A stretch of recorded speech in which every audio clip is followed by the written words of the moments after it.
വർഗീയ പരാമർശം, മതപരിവർത്തനം, സ്ത്രീത്വത്തെ അപമാനിക്കൽ ഇതെല്ലാം ചൂണ്ടിക്കാട്ടിക്കൊണ്ട് അൻസിബ ഹസൻ കടവന്ത്ര പോലീസിൽ പരാതി നൽകിയിരുന്നു. എന്നാൽ പരാതിയിൽ കഴമ്പില്ല എന്ന് കാണിച്ചുകൊണ്ട് പോലീസ് അൻസിബ ഹസന്റെ പരാതിയിൽ കേസെടുത്തില്ല. മാത്രമല്ല ഹിയർസേ ആണ്, വേറൊരാൾ വഴി കേട്ട കാര്യങ്ങൾ കേസെടുക്കാനാവില്ല എന്നാണ് കടവന്ത്ര പോലീസ് പറഞ്ഞത്. ഇത് ചോദ്യം ചെയ്തുകൊണ്ട് അൻസിബയുടെ വക്കീൽ കോടതിയിലേക്ക് പോയിരുന്നു. അപ്പോഴിതാ കോടതിയിൽ നിന്ന് അൻസിബയ്ക്ക് അനുകൂലമായി കാര്യങ്ങൾ മാറുകയാണ്. ടിനി ടോമിനെതിരെ കേസെടുക്കണമെന്ന് നിർദ്ദേശിച്ചിരിക്കുകയാണ് കോടതി. അൻസിബയുടെ വിജയമായിട്ട് വേണമെങ്കിൽ ഇത് കണക്കാക്കാം. പോലീസ് കഴമ്പില്ല എന്ന് പറഞ്ഞ് വിട്ട കേസ് അൻസിബ ഫൈറ്റ് ചെയ്ത് കോടതിയിലേക്ക് പോയി ഇപ്പോൾ ടിനി ടോമിനെതിരെ കേസെടുക്കണമെന്ന് കോടതിയുടെ നിർദ്ദേശം വരുന്നു.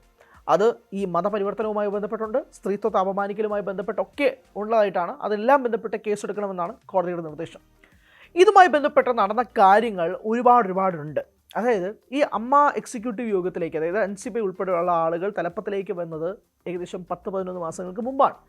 ഈ 10 മാസങ്ങൾക്ക് മുമ്പ് സംഭവിച്ച കാര്യങ്ങൾ എന്തൊക്കെയാണ്? അമ്മ ഒറ്റക്കെട്ടാണ്, ഇപ്പോഴാണ് അമ്മയായത്, വനിതകൾ തലപ്പത്തേക്ക് വന്നപ്പോഴേക്ക് പുതിയ മാറ്റങ്ങൾ സംഭവിക്കുമെന്നൊക്കെ പറഞ്ഞ് തുടക്കം മുതൽ തന്നെ അൻസിബ ഹസൻ പറഞ്ഞത് തന്നെ ഞെട്ടിപ്പിക്കുന്ന വെളിപ്പെടുത്തലാണ്. ഞാനായിട്ടുള്ള അഭിമുഖത്തിൽ അൻസിബ പറഞ്ഞതുപോലും വളരെ ഷോക്കിംഗ് ആയിട്ടുള്ള കാര്യമാണ്. അതായത് ഒരു സ്ത്രീ എന്ന രീതിയിൽ പോലും ഈ സംഘടനയുടെ തലപ്പത്ത് ഇരുന്നിട്ട് പോലും തനിക്ക് കിട്ടേണ്ട നീതിയും ന്യായങ്ങളൊന്നും കിട്ടിയിട്ടില്ല എന്ന് അൻസിബ പറയുന്നുണ്ട്. തനിക്കുള്ള ക്യാബിൻ തട്ടിയെടുക്കുക, മരുന്ന് കമ്പനിയിൽ ഉൾപ്പെടെ സാമ്പത്തിക തട്ടിപ്പ് നടത്തുക, മുകളിൽ ആരെങ്കിലുമൊക്കെ തീരുമാനിക്കും, അതായിട്ട് ബന്ധപ്പെട്ട് പോവുക, ചോദ്യം ചെയ്താൽ പോലും അതിന് മറുപടി കിട്ടില്ല. അങ്ങനെ പലവിധ കാരണങ്ങളാണ് അൻസിബ തുറന്നു പറഞ്ഞത്. ആ തുറന്നു പറഞ്ഞതിൻ്റെ പശ്ചാത്തലത്തിൽ സത്യം പറഞ്ഞാൽ കേരള സമൂഹം തന്നെ ഞെട്ടിപ്പോകുന്നൊരു സാഹചര്യം ഉണ്ടായി. കാരണം ഇതൊക്കെയാണോ താരസംഘടനയിലുള്ളിൽ സംഭവിക്കുന്നത് എന്നുള്ള കാര്യം വരെയുണ്ട്.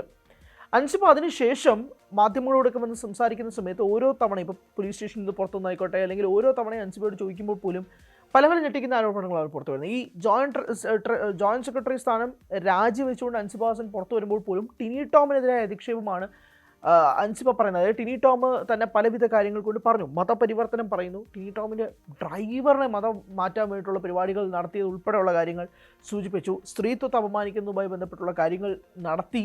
ഇതുപോലുള്ള പലവിധ ആരോപണങ്ങൾ ടിനി ടോമിനെതിരെ അൻസിബ ഉന്നയിക്കുകയും ചെയ്തു. അതുമായി ബന്ധപ്പെട്ടുള്ള തെളിവുകൾ ഉൾപ്പെടെ അൻസിബ പുറത്തു പറയുന്നൊരു സാഹചര്യത്തിലേക്ക് നീങ്ങി. എന്തുകൊണ്ടാണ് ഇത് പുറത്ത് പറഞ്ഞതെന്ന് അൻസിബയോട് ചോദിക്കുമ്പോൾ അൻസിബ പറയുന്നത്, അമ്മയ്ക്കുള്ളിൽ പരാതി കൊടുത്തപ്പോൾ this has nothing to do with AMMA എന്ന് പ്രസിഡന്റായ ശ്വേതാ മേനോൻ പറഞ്ഞതിൻ്റെ അടിസ്ഥാനത്തിൽ അമ്മയ്ക്കുള്ളിൽ നീതി കിട്ടില്ല എന്ന് മനസ്സിലായതോടുകൂടിയാണ് പൊതുസമൂഹത്തിന് മുന്നിലേക്ക് വന്നിട്ട് അൻസിബയ്ക്ക് ഇത് പറയേണ്ട ആവശ്യം വരുന്നത്. ഇപ്പോൾ പല താരങ്ങളും പറയുന്നൊരു കാര്യമുണ്ട്, ഇതൊക്കെ ഇതിനാണ് പുറത്ത് ചർച്ച ചെയ്യുന്നത്. പുറത്ത് ചർച്ച ചെയ്യണം സർ, പുറത്ത് ചർച്ച ചെയ്യണം മാഡം, കാരണം അകത്ത് നിന്ന് അതിനുള്ള നീതി കിട്ടിയിട്ടില്ല.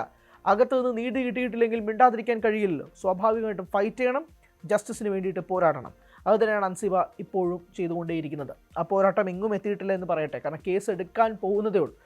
ഇത് ബിഗിന്നിങ് സ്റ്റേജ് ആയിട്ടേ ഉള്ളൂ.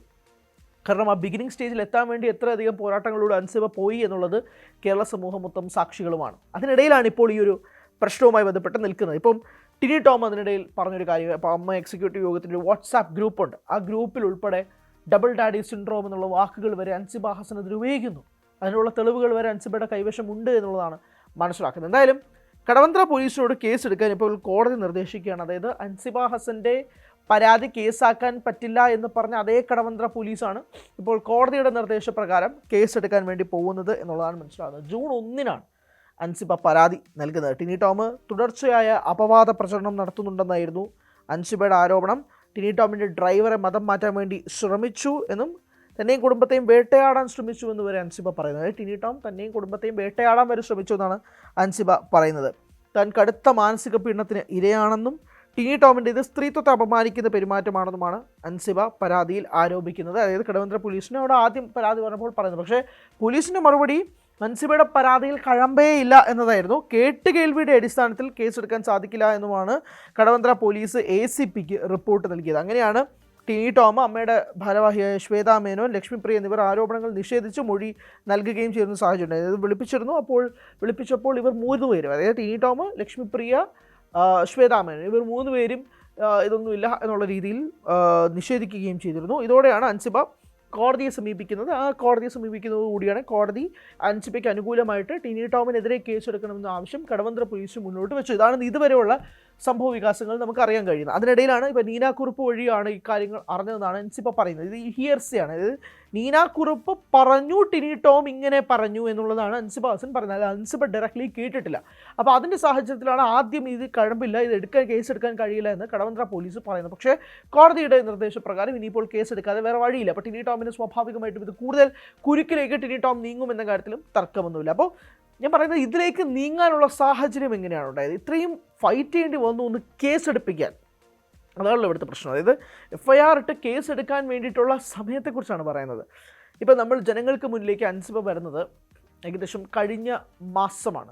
മെയ് 24-ാം തീയതിയാണ്, 23-ാം തീയതിയാണ് ജനങ്ങളുടെ മുന്നിലേക്ക് അൻസിബ എത്തുന്നത്. മെയ് 21, 22, 23, 24 ഈ ദിവസങ്ങളിലൊക്കെയാണ് അൻസിബ മെയിൻ സ്ട്രീം മാധ്യമങ്ങളോടൊക്കെ വന്നിട്ട് ഇക്കാര്യങ്ങൾ സംസാരിക്കുന്നത്. അത് ഏകദേശം ഇപ്പോൾ ജൂൺ 30, ഒരു മാസവും 10 ദിവസവും എടുക്കുകയാണ് ഇതിൻ്റെ കാര്യങ്ങളിലേക്ക്, ജനങ്ങളിലേക്ക് എത്താൻ. ഈ ഒരു മാസവും 10 ദിവസവും ഈ കേസുമായി ബന്ധപ്പെട്ടും ലക്ഷ്മിപ്രിയക്കെതിരായ വിവാദങ്ങളും ലക്ഷ്മിപ്രിയയുടെ മറുപടി, ഇങ്ങനെ പലവിധ കാര്യങ്ങൾ കൊണ്ട് അമ്മയിൽ കാര്യങ്ങൾ നടന്നു. ഈ മാസം 21-നായിരുന്നു ജനറൽ ബോഡി നടന്നത്. ആ ജനറൽ ബോഡിയിലൂടെ ശ്വേതാ മേനോൻ അധ്യക്ഷനാകുന്ന ആ ഭരണസമിതി മുഴുവനായിട്ടും താഴെ ഇറങ്ങി രാജിവെക്കേണ്ട സാഹചര്യത്തിലേക്ക് വന്നു.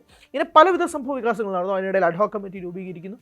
അഡ്ഹോക് കമ്മിറ്റിയുടെ ആദ്യം മീറ്റിംഗ് നടക്കുന്നു. അഡ്ഹോക് കമ്മിറ്റിയുടെ ആദ്യം മീറ്റിങ്ങിൽ രമേശ് പിഷാരടി ഉൾപ്പെടെയുള്ളവർ പറയുന്നു ഇത് പുറത്തു പോയവരെ തിരിച്ചു കൊണ്ടുവരാനുള്ള നടപടികൾ ആരംഭിക്കുന്നു. അതോടൊപ്പം തന്നെ 67 ലക്ഷം രൂപയുടെ കടവുമായി ബന്ധപ്പെട്ട അമ്മാ സംഘടനയിൽ നടക്കുന്ന ചില കാര്യങ്ങളുമായി ബന്ധപ്പെട്ടുള്ള ക്ലാരിഫിക്കേഷൻസ് കിട്ടണം.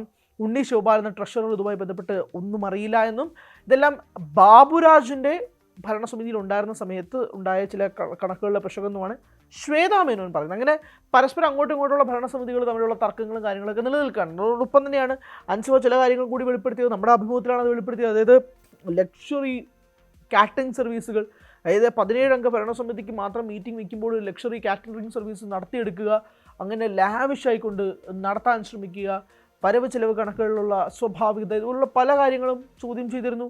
സഞ്ജീവനി എന്ന മരുന്ന് പദ്ധതിയിലൂടെ വിഷ്ണു ഉണ്ണികൃഷ്ണൻ്റെ മരുന്ന് കമ്പനി വെട്ടിക്കൊണ്ട് മറ്റു ചില സ്വാർത്ഥ താല്പര്യങ്ങൾക്ക് വേണ്ടിയിട്ട് മറ്റു ചില താരങ്ങളിലേക്ക് നീങ്ങുന്ന കാര്യം പറഞ്ഞിരുന്നു. അങ്ങനെ പല പല ആരോപണങ്ങൾ തെളിവ് സഹിതം അൻസിബ ഹസൻ പുറത്തു പറയുന്നൊരു സാഹചര്യം അമ്മ സംഘടനയിൽ നടക്കുന്നതുമായി ബന്ധപ്പെട്ടുള്ള കാര്യങ്ങളുണ്ട്. മാത്രമല്ല ഇപ്പോൾ അഡ്ഹോക് കമ്മിറ്റിയുടെ നിർദ്ദേശപ്രകാരം താരങ്ങളാരും മിണ്ടരുത്, മാധ്യമങ്ങളോട് മുന്നിൽ വന്ന് സംസാരിക്കരുത് എന്നൊരു നിർദ്ദേശവും കൂടിയുണ്ട്. ആ സാഹചര്യത്തിൽ പല താരങ്ങളും ഇപ്പോൾ മാധ്യമങ്ങൾക്ക് മുന്നിൽ വന്ന് സംസാരിക്കാൻ പോലും തയ്യാറാകാത്ത സാഹചര്യമുണ്ട്. പക്ഷെ അമ്മയിൽ നടക്കുന്നത് കേട്ടാൽ ഞെട്ടലുണ്ടാക്കുന്ന പല കാര്യങ്ങളും അവിടെ സംഭവിച്ചിട്ടുണ്ട്.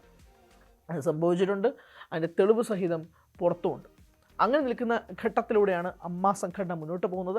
ആ സംഘടനയുടെ പശ്ചാത്തലത്തിലാണ് ഇപ്പോൾ അൻസിബ ഹസൻ ടിനി ടോമിനെതിരായ പരാതിക്ക് ഇപ്പോൾ കോടതിയുടെ ഭാഗത്തു നിന്നും ഒരു ഗ്രീൻ സിഗ്നൽ, അത് ടിനി ടോമിനെതിരെ കേസെടുക്കണമെന്നുള്ള രീതിയിലേക്ക് കാര്യങ്ങൾ മാറുന്നത്. ടിനി ടോമിനെതിരെ കേസെടുക്കുമ്പോൾ എന്തൊക്കെയാണ് സിറ്റുവേഷൻസ്? മതപരിവർത്തനം, അതായത് ടിനി ടോം അൻസിബ ഹസനെ ജിഹാദി പരാമർശം നടത്തുക, അതായത് അൻസിബ ഹസൻ ഒരു മുസ്ലിം ആയതുകൊണ്ട് ജിഹാദി പരാമർശം നടത്തുക, അമ്മയ്ക്ക് സ്പോൺസർഷിപ്പായിട്ട് വന്നിട്ടുള്ള ഒരു അമ്പല കമ്മിറ്റി ട്രസ്റ്റ്, അതിനെ എതിർത്തതാണ് അൻസിബ ഹസൻ ഇവരുടെയൊക്കെ കണ്ണിലെ കരടായി മാറുന്നത്. ആ ട്രസ്റ്റിൻ്റെ സ്പോൺസർഷിപ്പ് വേണ്ട, എന്തിനാണ് മതം അമ്മ പോലൊരു ചാരിറ്റബിൾ ട്രസ്റ്റിലേക്ക് വരുന്നത് എന്നുള്ള ചോദ്യം ചെയ്യലിൻ്റെ അടിസ്ഥാനത്തിൽ അൻസിബ ഹസൻ പലരുടെയും കണ്ണിൽ ജിഹാദിയായി. അതോടൊപ്പം തന്നെ ടിനി ടോമിൻ്റെ ഡ്രൈവറിനെ മതമാറ്റാൻ പോയതുപോലും, അതായത് ടിനി ടോമിൻ്റെ ഡ്രൈവറിനെ പിന്നീട് മാധ്യമങ്ങൾ ചോദ്യം ചെയ്യുമ്പോൾ അങ്ങനെ ഒരു സംഭവമേ ഉണ്ടായിട്ടില്ല എന്ന് അദ്ദേഹം പറയുകയും ചെയ്യും. അപ്പോൾ ഇതുപോലുള്ള ബേസ്ലെസ് ആയിട്ടുള്ള ആരോപണങ്ങൾ ഉന്നയിക്കുക, സ്ത്രീത്വത്തെ അതനുസരിച്ച് അപമാനിക്കുക തുടങ്ങിയ പലവിധ കാര്യങ്ങളുമാണ് ഇപ്പോൾ ടിനി ടോമിനെതിരെ കേസായിട്ട് തന്നെ വരേണ്ട ഒരു സാഹചര്യം ഉണ്ടാകും. സ്വാഭാവികമായിട്ട് ഇനി ഇത് കടുക്കുമ്പോഴേക്കും ടിനി ടോം കൂടുതൽ കുരുക്കിലേക്ക് പോകുന്നൊരു സാഹചര്യം ഉണ്ടാകും. അൻസിബ ഹസൻ സ്വാഭാവികമായിട്ടും അവരുടെ കയ്യിലുള്ള എവിഡൻസസ്, തെളിവുകളെല്ലാം തന്നെ ഹാജരാക്കും. അതുമായി ബന്ധപ്പെട്ട് ഞാൻ പറഞ്ഞ ഇതൊരു സ്റ്റാർട്ടിംഗ് ഫേസ് മാത്രമാണ്. ഇനി അങ്ങോട്ടുള്ള നീക്കങ്ങൾ, ഇനി ഇത് ആരിലേക്കൊക്കെ നീങ്ങും, ഈ അന്വേഷണം ആരിലേക്കൊക്കെ പോകും തുടങ്ങിയ കാര്യങ്ങളൊക്കെ തന്നെ അറിയേണ്ടതുണ്ട്. എന്തൊക്കെയാണ് അതിനകത്ത് സംഭവിക്കുന്നത്? ഇതൊരു ആദ്യത്തെ സംഭവം മാത്രമാണോ? അൻസിബ ഹസൻ മാത്രമാണോ അപമാനിക്കപ്പെട്ടിരിക്കുന്നത്? തുടങ്ങി നിരവധി കാര്യങ്ങൾ ഉൾപ്പെടെ പോലീസിൻ്റെ ഭാഗത്തു നിന്നുമുള്ള ചർച്ചകളുണ്ടാവും, അന്വേഷണങ്ങളുണ്ടാവും. ഈ അന്വേഷണങ്ങളുമായി ബന്ധപ്പെട്ടുള്ള തുടർ നീക്കങ്ങൾ എങ്ങനെയായിരിക്കും എന്നുള്ളതാണ് ഇനി ഉറ്റുനോക്കുന്ന കാര്യം. പക്ഷേ ഏറ്റവും പ്രധാനപ്പെട്ട കാര്യം, ഇത് പോലീസ് കഴമ്പില്ല എന്ന് പറഞ്ഞ് തള്ളിവിട്ട കേസാണ്. പൊതുസമൂഹത്തിലേക്ക് അൻസിബ ഇറങ്ങിച്ചെന്നതിന് ശേഷമാണ് ഒരു പൊതുസമൂഹം അൻസിബയ്ക്കൊപ്പം ഉണ്ട് എന്നൊരു തോന്നൽ വരെ ഉണ്ടാകുന്നത്. പക്ഷേ ദാറ്റ്സ് നോട്ട് ഈസി. അത്രയും ശക്തി ആർജിച്ച് ജനങ്ങളുടെ മുന്നിലേക്ക് എത്തി ഇത് തുറന്ന് പറയണം. അതും എത്രയോ ശത്രുക്കളെ ഉണ്ടാക്കിക്കൊണ്ടായിരിക്കും അവർക്ക് സംഭവിച്ചിരിക്കുന്ന കാര്യങ്ങൾ അവർ പുറത്തു പറഞ്ഞത്. ആത്മാഭിമാനത്തെ ചോദ്യം ചെയ്തതുകൊണ്ടാണ് താൻ ജനങ്ങൾക്ക് മുന്നിൽ വന്ന് പറഞ്ഞതെന്നാണ് അൻസിബ പറയുന്നത്. അതുവരെ താൻ മിണ്ടാതിരുന്നു. ആത്മാഭിമാനത്തെ ചോദ്യം ചെയ്യുന്നത് ഏത് ഘട്ടത്തിലാണോ പോയത് അപ്പോൾ മുതൽ താൻ ശബ്ദിക്കാൻ തുടങ്ങിയെന്നാണ് അൻസിബ ഹസൻ പറയുന്നത്. അങ്ങനെ ആത്മാഭിമാനത്തെ ചോദ്യം ചെയ്തു കഴിഞ്ഞാൽ പ്രതികരിക്കും എന്ന് അൻസിബ ഹസൻ തുറന്നു വെക്കുമ്പോൾ അത് പല സ്ത്രീകൾക്കും ഒരു പ്രചോദനമാണ്. ആ രീതിയിലേക്ക് നിലവിൽ കാര്യങ്ങൾ മാറുമ്പോഴേക്കും ടിനി ടോമിനെതിരെ ഇനി എങ്ങനെയായിരിക്കും നടപടിയെടുക്കുക എന്നുള്ളത് കാത്തിരുന്ന് കാണാം. കൂടുതൽ വാർത്തകൾക്ക് News 18 Keralam YouTube channel subscribe ചെയ്യുക.